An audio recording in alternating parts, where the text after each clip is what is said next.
तो दोस्तों good morning, I love you. आइए दोस्तों, आज हम क्या करते हैं, डिटरमिनेंट का पार्ट 3 पढ़ते हैं। ठीक है, डिटरमिनेंट सारणी के बारे में बताया था हमने, एक्सपेंशन इसका बता दिया है, डिटरमिनेंट से किससे रिप्रेजेंट किया जाता है, क्या होता है, सारी बातें मैंने किया है। ठीक है, अब हमें बताना है क्या, मिनोर्स एंड कोफैक्टर क्या होता है। मिनोर्स मतलब उप सारणी जिसे हम लघु घटक भी कहा जाता है। ठीक है, कोफैक्टर मतलब सहखंड होता है।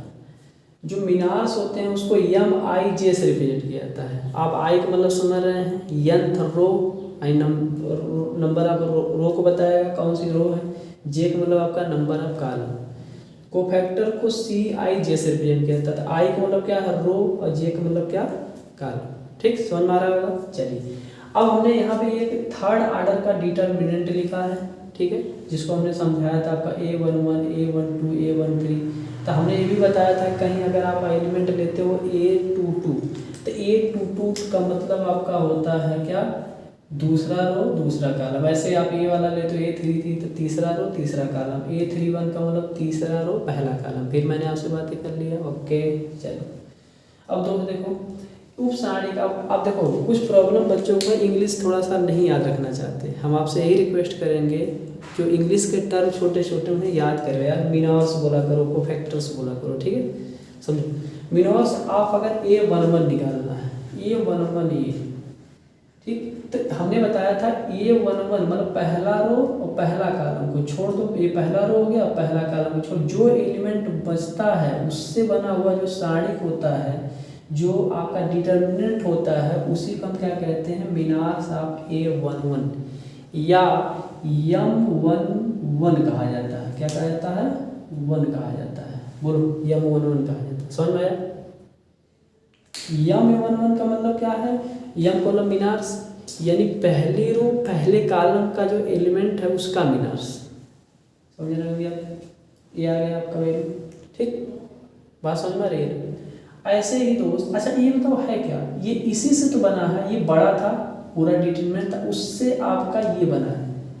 हमने बताया था पढ़ाते वक्त, आपको पहले बता दिया है कि प्रत्येक एलिमेंट से हम मिनोर्स बना सकते हैं। इसका मतलब अगर 9 एलिमेंट आपका है थर्ड ऑर्डर में, तो थर्ड ऑर्डर 9 है, तो इसको 9 मिनोर्स बनाए जा सकते हैं।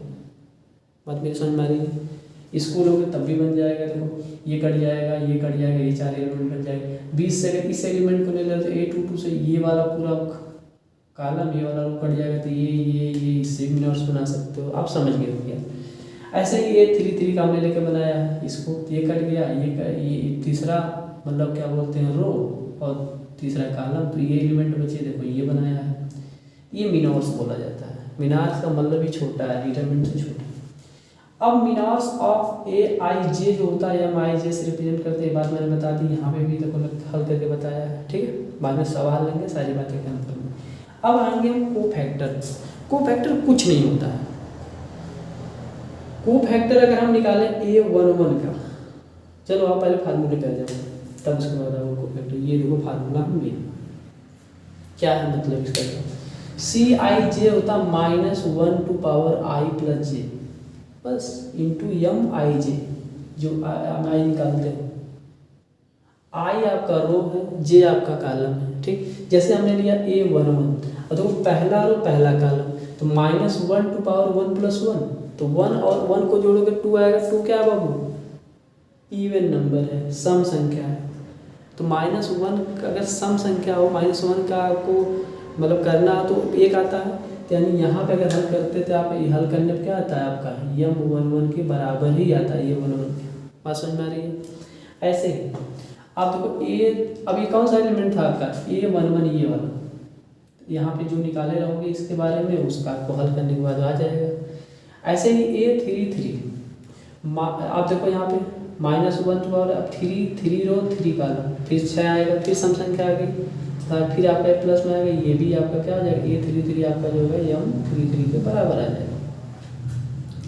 ऐसे A23, अब देखो 2 आपका रो है, तीसरा कॉलम है, इसका मतलब 3 2 5 होता है, जो विषम संख्या है, ऑड नंबर का माइनस आ जाएगा।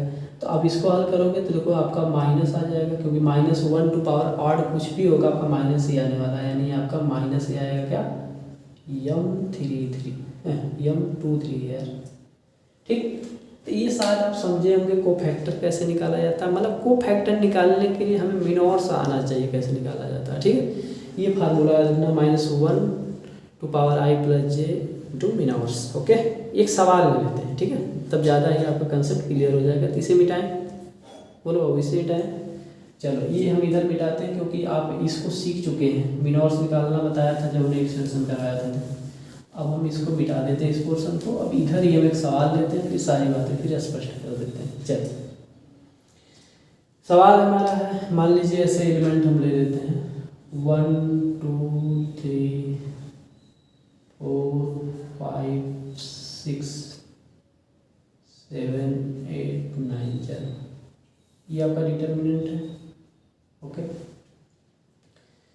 अच्छा, अगर हम कंपैरिजन करें, ध्यान दीजिएगा, अगर हमें निकालना हो क्या, ये कौन सा है, ए वाला एलिमेंट किस पे बताओ, A11 है, ये क्या A12, ये क्या A13, ये क्या A22, A21, A22, A23, ये क्या A31, A32, A33। Okay, element आप बता गए यार।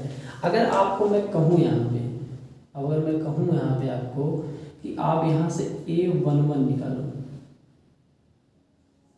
आपको चाहिए क्या CIG, चलो C32 चाहिए। क्या है इसका मतलब, इसका मतलब सर है कि ये A32 होना चाहिए। आप कहोगे सर समझ में आ रहा है, और यहाँ बगल में लिख लेते, तुम लोग कन्फ्यूजन हो जाते हो यार। A11 A12 A13 A21 A22 A23 A31 A32 A33, ये आपका होता है डिटरमिनेंट वाला जो एलिमेंट वाली बात है, ठीक।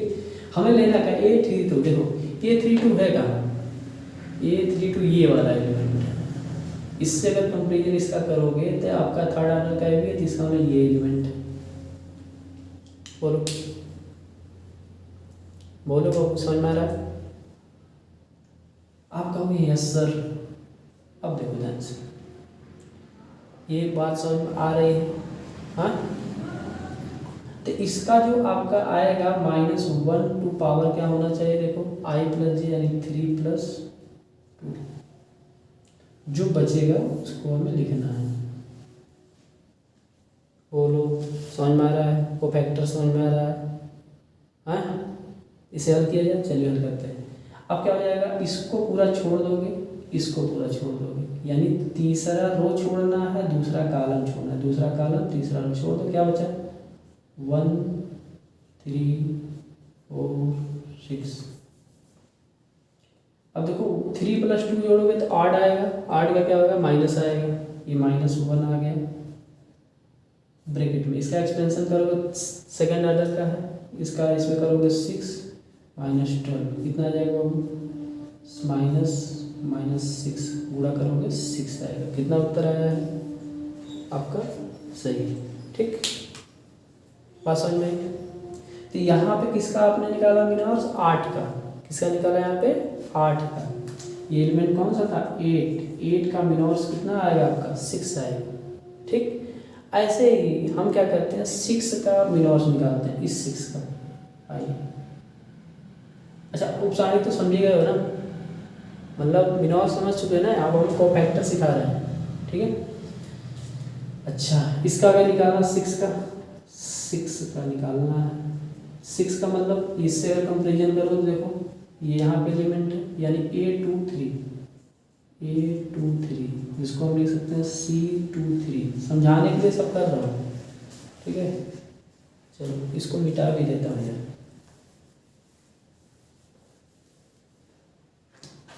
इसका निकालना है 6 का मिनोर्स, ठीक। या इसे क्या बोलोगे A23, ये हो जाएगा C23। C लिखने के मतलब कोफैक्टर निकालना है, ठीक।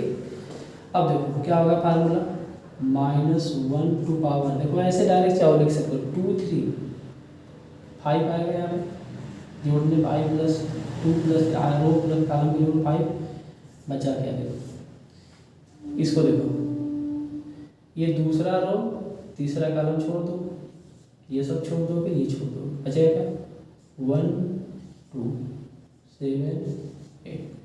हल कर लो, यहाँ माइनस आएगा क्योंकि यहाँ पे ऑड है, माइनस ब्रैकेट में, तो इसका इसको पूरा 8 माइनस 14 कितना आ जाएगा, माइनस ब्रैकेट में -6। समझ में आया? तो ये हमारा ऐसे कोफैक्टर निकाला जाता है। बोलो समझ में आ गया? कोफैक्टर कैसे निकाला जाता है, माइनर्स क्या होते हैं, समझ में आ गया? ठीक, तो जब माइनर्स कोफैक्टर ये सारी चीज़ें आपको समझ में आ गई, इसी में हम प्रॉपर्टी की भी बातें कर लेते हैं इसी वीडियो में, ठीक है? फिर उसके बाद आराम से सवाल लगाया जाएगा, है ना? चलो अब हम सीखेंगे क्या कि सारणी की प्रॉपर्टी क्या है। हेडिंग डाल लीजिएगा सारणी के गुण, यानी property of determinant, property of determinant. चलिए पहली प्रॉपर्टी सीखते हैं, लिखेंगे नहीं, ठीक है, समझाएंगे खाली। कह रहा किसी भी डिटरमिनेंट के प्रत्येक रो और कॉलम में तथा प्रत्येक कॉलम और रो को परिवर्तित अगर कर दिया जाए तो मान में कोई परिवर्तन नहीं होता है। मतलब क्या, अगर मान लो कोई डिटरमिनेंट है, ध्यान दीजिएगा, ठीक, A B C D E F G H I, चलिए ये एलिमेंट मान लो दिए। और इसका जो ये कॉलम है, ये कॉलम होंगे ना सब, ये कॉलम है, ये कॉलम है, ये कॉलम है, ये रो है, ये रो है, ये रो है। अगर इसको ध्यान दीजिएगा, इसी डिटरमिनेंट को हम यहाँ पे डेल्टा दर्शा देते हैं, ऐसे लिख देते। देखो इसको हम पूरा पहले रो को पहला कॉलम बना लें, मतलब A D G लिख लें। दूसरे जो आपका कॉलम है उसको दूसरा रो बना लें, यानी B फिर E फिर H, दूसरा हो गया ना। ऐसे तीसरे कॉलम को हम क्या करें, तीसरी रो बना दें, यानी C F E, ठीक। तो दोनों की वैल्यू सेम आएगी, इसकी भी जो वैल्यू आएगी और इसकी जो वैल्यू आएगी क्या होगी, समान आएगी। अगर मान लो इसका x मान आया हल करने पे तो इसका भी x ही आएगा, चिन्ह में कोई परिवर्तन नहीं होगा, ठीक। ये बात समझ में आई? बात समझ में आई? या इस रो को हम क्या करें, कॉलम में बदल दें ऐसे, तब भी उसकी वैल्यू वही आने वाली है। ये इसके कहने का मतलब है, ठीक है। चलिए ये रूल आपको याद रखना है। पहली प्रॉपर्टी ये थी। अब दूसरी प्रॉपर्टी पढ़ते हैं इसका। दूसरी प्रॉपर्टी क्या कहती है, देखो दूसरी प्रॉपर्टी कहती है कि यदि किसी डिटरमिनेंट के एडजेसेंट जो रो या कॉलम है उन्हें परस्पर आपस में बदल दिया जाता है तो जो न्यूमेरिकल वैल्यू आ रही है उसमें कोई परिवर्तन नहीं होगा, यानी x है तो x आएगा, लेकिन साइन चेंज हो जाएगा। क्या साइन चेंज हो जाएगा? कहो क्या मतलब है सर? मिटाना नहीं चाहिए था, फालतू पे लिखना होता है। देखो लिख लेते हैं ABCDEF GHI होना चाहिए, ठीक है। ABCD भूल गया अच्छे करके। अब देखो अगर हम मैं क्या करूँ, इसमें बदलूँ एडजेसेंट जो आपका रो और कॉलम को बदलना, पहले हम कॉलम बदलें, मतलब इसको हम पहले में बदल दें और इसको इसमें बदल, मतलब हम करने क्या जा रहे हैं, यहाँ लिख रहे हैं, संकेत लिख रहे हैं। C1 को चेंज कर रहे हैं C2 में और C2 को चेंज कर रहे हैं C1। देखो इसका मतलब क्या है, C1 को लिखने जा रहे हैं C2 के स्थान पे और C2 को लिखने जा रहे हैं C1 के स्थान पे। तो इसको पहले लिख लो ना BEH, अब इसको यहाँ कर लो A D और फिर G। तो यहाँ पे साइन चेंज हो जाएगा, यहाँ माइनस हो जाएगा। अब जो वैल्यू आएगी वो डेल्टा आ जाएगी, अभी दिखाते हैं, ठीक। समझ में आया? अब यहाँ पे क्या आ जाएगा आपका CFI, ऐसे लिख दिया जाएगा। ये तो मैंने कॉलम को चेंज करके दिखाया। अगर इसी के रो को चेंज करना हो तो ध्यान दीजिएगा, इसी डिटरमिनेंट को देख रहे हैं, ठीक है, ध्यान दीजिएगा, ध्यान दीजिएगा, ठीक। मान लो यहाँ पर हम क्या करते हैं, यहाँ संकेत लिख रहे हैं R2 को मान लो हम चेंज कर रहे हैं R3 में और R3 को चेंज करेंगे R2 में। तो R1 में तो कुछ छेड़छाड़ करनी नहीं हो तो ऐसे ही रहेगा, ABC था तो ABC लिख लीजिए। अब देखो R3 को चेंज करना है R2 के स्थान, इस नोटेशन, इस एरो का मतलब R2 का स्थान, तो इसको R2 लिख लो GHI, और इसको हमें क्या करना है R3 में कर लेना है DEF, तो साइन यहाँ पे चेंज हो जाएगा, मतलब माइनस लगा दिया जाएगा। बस में एडजेसेंट बोला था ना, एडजेसेंट रो या कॉलम को अगर बदला जाता है ना, आसन्न कॉलम या रो को बदला जाता है तो उसका वैल्यू तो वही आएगा, सॉल्व करो इसकी वैल्यू इसी के बराबर आएगी हल करने में, लेकिन साइन चेंज हो जाएगा। ठीक, यानी ये वैल्यू अगर x आ रही है तो यहाँ -x आ जाएगा, यहाँ अगर इसकी वैल्यू x आई थी तो ये भी -x हो जाएगा एडजेसेंट जब आप इधर उधर करोगे। ठीक है, बात समझ में आई? चलिए अगली प्रॉपर्टी देखते हैं। ये प्रॉपर्टी नंबर 2 थी। अब प्रॉपर्टी नंबर 3 देखिए, कह रहा कि यदि किसी सारणी की मतलब डिटर्मिनेंट की किसी रो या कॉलम के सभी एलिमेंट क्या हो 0 हो तो सारणी का मान क्या होता है 0 होता है। मतलब क्या समझे, इसको पूरा नहीं मिटाएंगे, ठीक है, यही इस काम कर लेते हैं।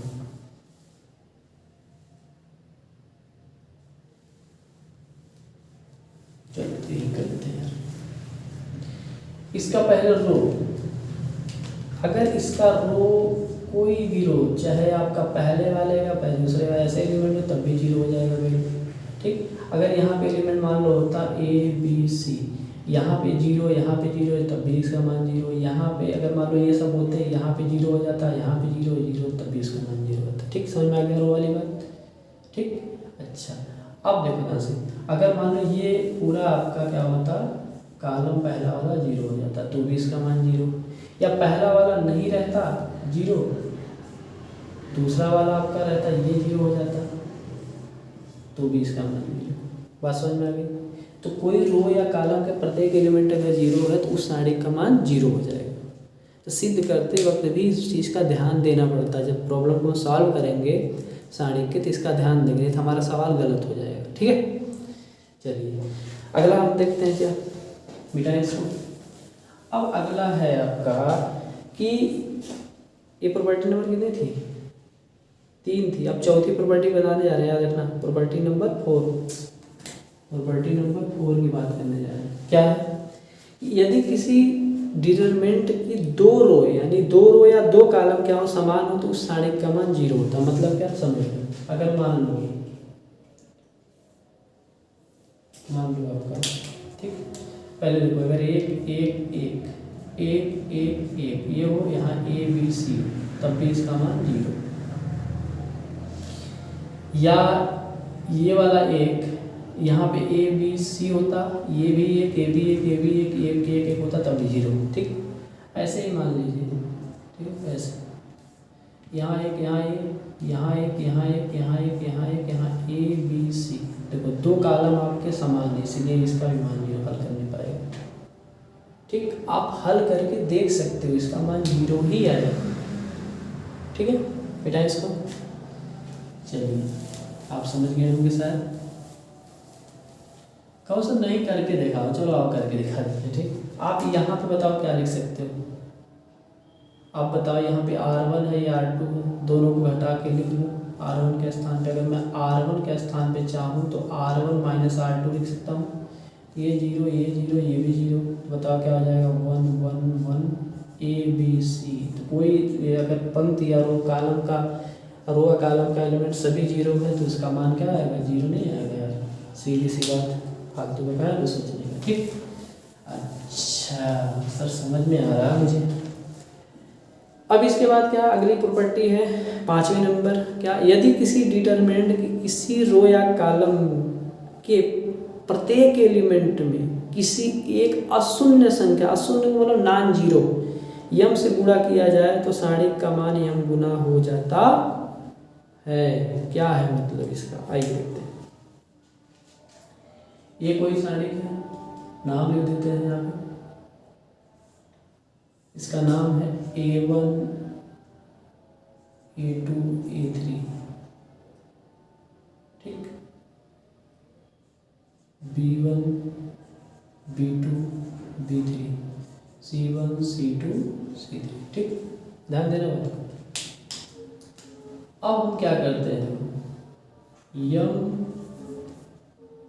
डेल्टा बराबर, यहाँ पे यम इंटू क्या करने जा रहे हैं, ध्यान से देखना,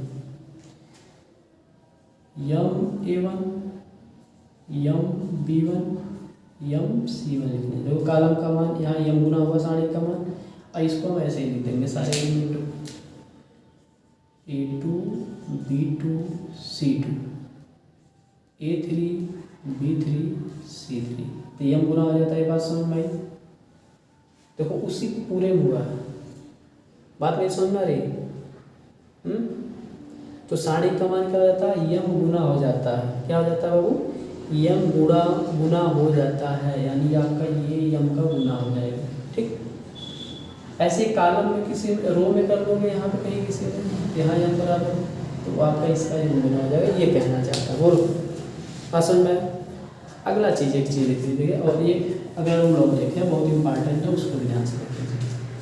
कह रहा है यदि किसी रो या कॉलम का प्रत्येक एलिमेंट दो राशियों का योग हो तो उस सारणी को दो सारणिकों के रूप में क्या किया जाता है, डिवाइड किया जा सकता है। मतलब क्या है, ध्यान से समझिए। एक सारणी का आपको दिया हुआ है, इसे ध्यान से देखना चाहेगा नहीं। यहाँ मान लो है A1 प्लस अल्फा, यहाँ पे A2 प्लस बीटा, यहाँ पे A3 प्लस गामा, यहाँ पे B1 है, यहाँ पे B2 है, यहाँ पे B3 है, यहाँ पे C1 है, यहाँ पे C2 है, यहाँ पे C3 है। तो इसको हम ऐसे लिख सकते हैं, कैसे, ये लगाया A1 A2 A3 B1 B2 B3 C1 C2 C3 ऐसे लिखा। ठीक, देखो प्लस साइन था, प्लस लगाया ऐसे, alpha beta gamma B1 B2 B3 C1 C2 C3। ठीक, अब सुनो, यहाँ अगर माइनस होता तो यहाँ पे माइनस हो जाता। बात समझ में आई, ये इसका मतलब। फिर एक चीज़ बता रहा है, क्या ये समझ में आ गया। अधिक ऐसे वही बताया जो मैंने बताया। ठीक, क्या कहा, यदि किसी डिटरमिनेंट में रो या कॉलम के प्रत्येक एलिमेंट समान संख्या से गुणा कर दिया जाए या दूसरी पंक्ति या संगत को जोड़ दिया घटा दिया जाए तो मान में कोई परिवर्तन नहीं होता है। बात समझ में आ रही है। तो ये सारी चीज़ें हमें समझ में आने लगी होगी। अब हम अगली वीडियो में क्या करेंगे, सवालों को लगाएंगे, तब हम इन प्रॉपर्टियों के बारे में आपसे बातें वहाँ पे करेंगे। तो आपके प्रॉपर्टी जो भी बताया सब तैयार हो जाएगा। ठीक है, इससे बाबू आपका जब तक नहीं सीखोगे आपको डिटरमिनेंट नहीं तो मैट्रिक्स नहीं आएगा, और आपका ये 5 या 6 नंबर का क्वेश्चन आता है, आगे आप लीनियर इक्वेशन भी सॉल्व नहीं कर पाओगे। ठीक है, तो आज इतना ही, थैंक यू। अगर आपको वीडियो पसंद आती हो यार, शेयर कर दिया करिए, लाइक भी कर दिया करिए, है ना, थोड़ा सपोर्ट करो मेरा। ओके, आपका दिन बहुत बहुत शुभ हो। Thank you.